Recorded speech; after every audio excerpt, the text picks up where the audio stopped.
अभी बच्चों 7th class में हम लोग लेक्चर नंबर 9 में ज्योमेट्रिकल कंस्ट्रक्शन प्रैक्टिस सेट 7 जो है ज्यामितीय रचना प्रैक्टिस सेट 7 पढ़ेंगे। तो इसके पहले हम लोगों ने कॉन्ग्रेंस ऑफ सेगमेंट्स पढ़ा था, जिसके अंदर कोई भी सेगमेंट रेखाखंड अगर सर्वांगसम होंगे, उनका अगर लेंथ इक्वल होगा, लंबाई बराबर होगी, तो जो है कॉन्ग्रेंट होंगे।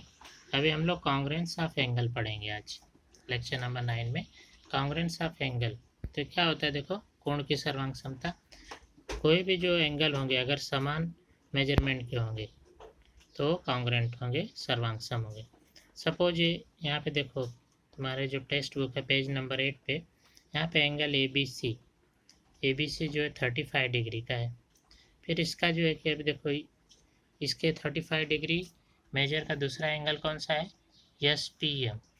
डायरेक्शन भले इसका चेंज है, जिसका इसका डायरेक्शन ये डायरेक्शन है, इसका जो है दूसरी तरफ है, तो लेकिन दोनों जो है इक्वल है। इसका मतलब होगा कि ट्राइंगल ए बी सी ये भी 35 डिग्री है, और sorry angle A B C ये 35 डिग्री है, और एंगल एस पी एम ये भी 35 डिग्री है।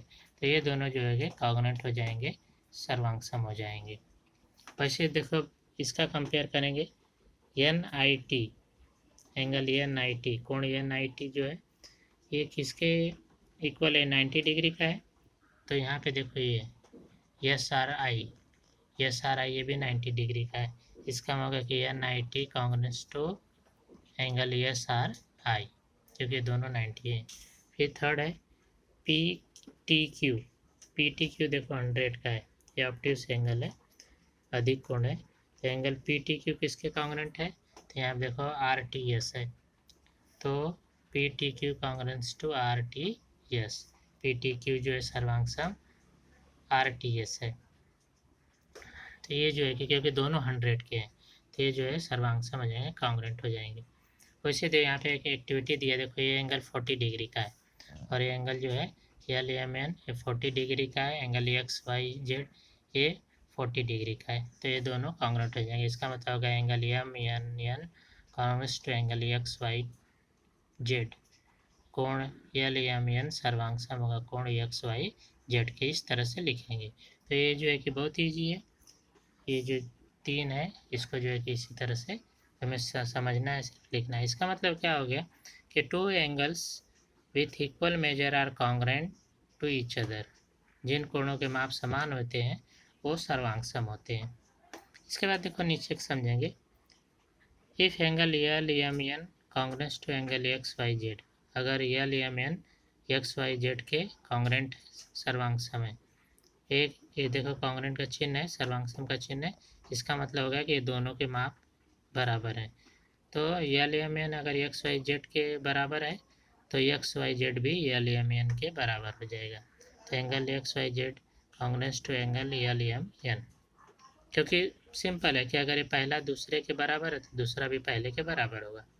फिर दूसरा कंडीशन क्या देखो, अगर angle L M N congruence to A B C, अब यहाँ पे 3 एंगल को कंपेयर किया है, एक कोण जो एल एम एन है ये ए बी सी के कॉन्ग्रेंट है, सर्वांगसम है, तो A B C congruence to X Y Z, और ए बी सी जो है एक्स वाई जेड के थर्ड के, तीसरे के, मतलब पहला दूसरे के दूसरा तीसरे के।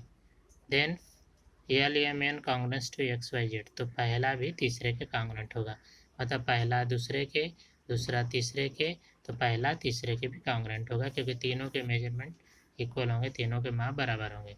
तो angle M N angle L M N congruence to angle A B C and angle A B C congruence to angle X Y Z, then angle L M N congruence to angle X Y Z. तो ये जो है कि ये हमें ध्यान में रखना। वैसे लाइन सेगमेंट के बारे में भी था कि अगर पहला लाइन सेगमेंट दूसरे के है तो दूसरा भी पहले के होगा, अगर पहला लाइन सेगमेंट दूसरे के कॉन्ग्रेंट है दूसरा तीसरे के है तो पहला भी तीसरे के होगा। तो ऐसे ये एंगल में भी होता है। आई होप सबको समझ में आ गया होगा।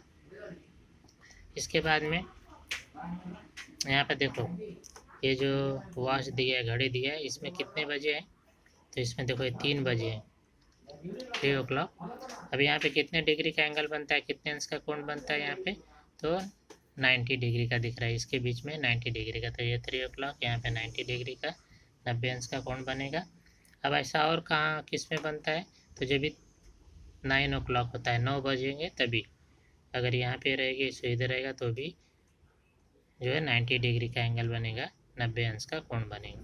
तो एक तो 3 o'clock को और दूसरा 9 o'clock को। इसके बाद में हम लोग अभी प्रैक्टिस सेट 7 जो है इसको पढ़ेंगे। प्रैक्टिस सेट 7 में देखो यहाँ पे 4 फिगर दिए हैं, 1 2 3 4, और इसमें जो है कि हमें कौन से जो है कि एंगल कॉन्ग्रेंट है ये हमें जो है कि लिखना है। तो यहाँ पे देखो, अभी यहाँ पे देखो एंगल AOC, पहले देखो यहाँ पे एक एंगल दिया है 45 डिग्री, दूसरा एंगल 30 दिया है, एंगल BOD नहीं दिया है, तो एंगल BOD हम लोग निकाल लेंगे कितना होता है। तभी देखो एंगल AOC कितना का होगा, तो 90 डिग्री है, क्योंकि ये देखो ये 45 डिग्री है, ये 30 डिग्री है, और ये OB जो है एंगल को बाइसेट करते हैं। अगर बाइसेट का मतलब इधर भी 45 हो जाएगा, इधर भी 45 हो जाएगा, दोनों 45 के हो जाएंगे। तो अगर ये 30 है तो इसका मतलब ये कितना हो जाएगा, 15 का हो जाएगा, तो BOD कितना हो जाएगा, ये 15 डिग्री का हो जाएगा। तो इसका मतलब हो गया कि एंगल AOC देखो फिगर से AOC 90 का होगा, AOB 45 का होगा, एंगल BOC 45 का होगा, एंगल BOD ये 15 का हो जाएगा। तो इसे हम लोग कंपेयर करेंगे, तो एंगल AOC जो होगा, एंगल AOC 90 का है, तो इसमें देखो 90 ये PQR है, तो angle AOC congruence to angle PQR, तो कोण AOC कोण PQR के सर्वांग सम हो जाएगा, एक जोड़ी बन जाएगी।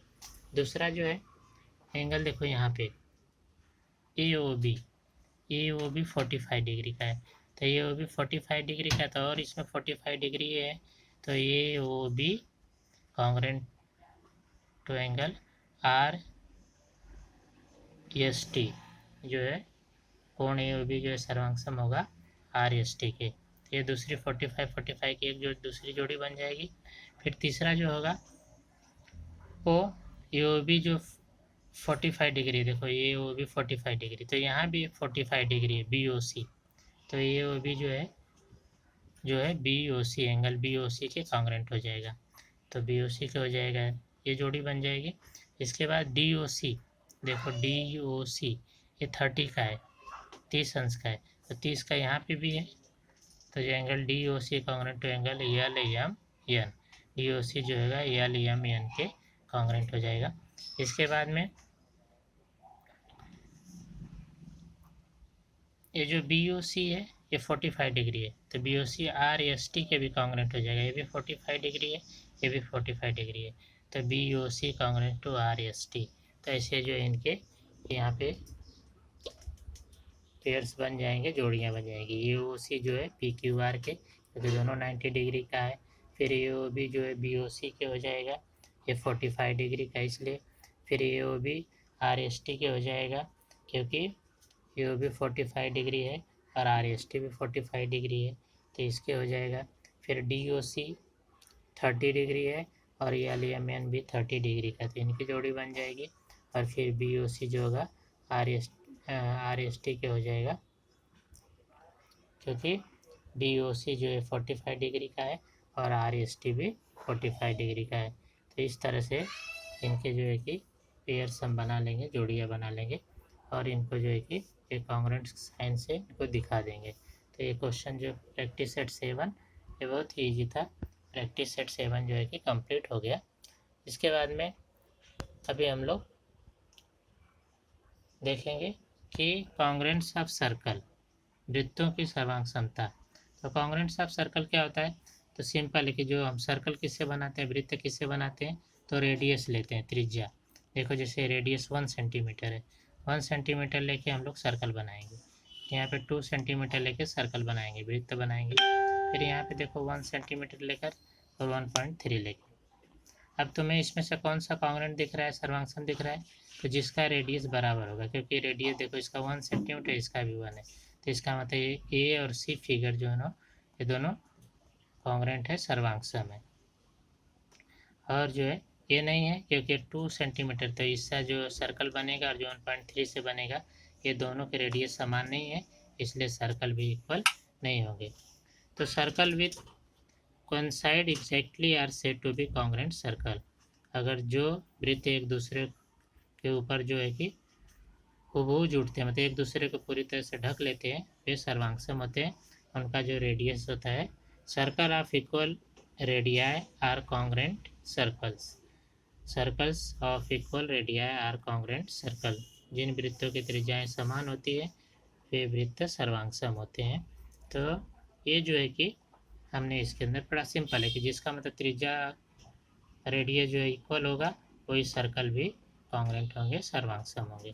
तो ये बहुत ही जो प्रैक्टिस 7 था ये कंप्लीट हो गया। अभी आगे हम लोग जो है कि इस तरह से लेक्चर नंबर 1 कंप्लीट हुआ, लेक्चर नंबर 9 कंप्लीट हुआ, और जो है इसके अंदर हमने चैप्टर 1 कंप्लीट किया, ज्योमेट्रिकल कंस्ट्रक्शन, ज्यामितीय रचना। अभी हम लोग जो है कि chapter number 2 multiplication and division of integers, पूर्णांक संख्याओं का गुणा तथा भाग, ये चैप्टर जो है कि नेक्स्ट लेक्चर में स्टार्ट करेंगे।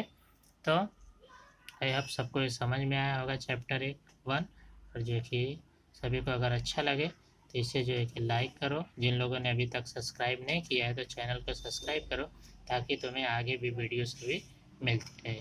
Thank you.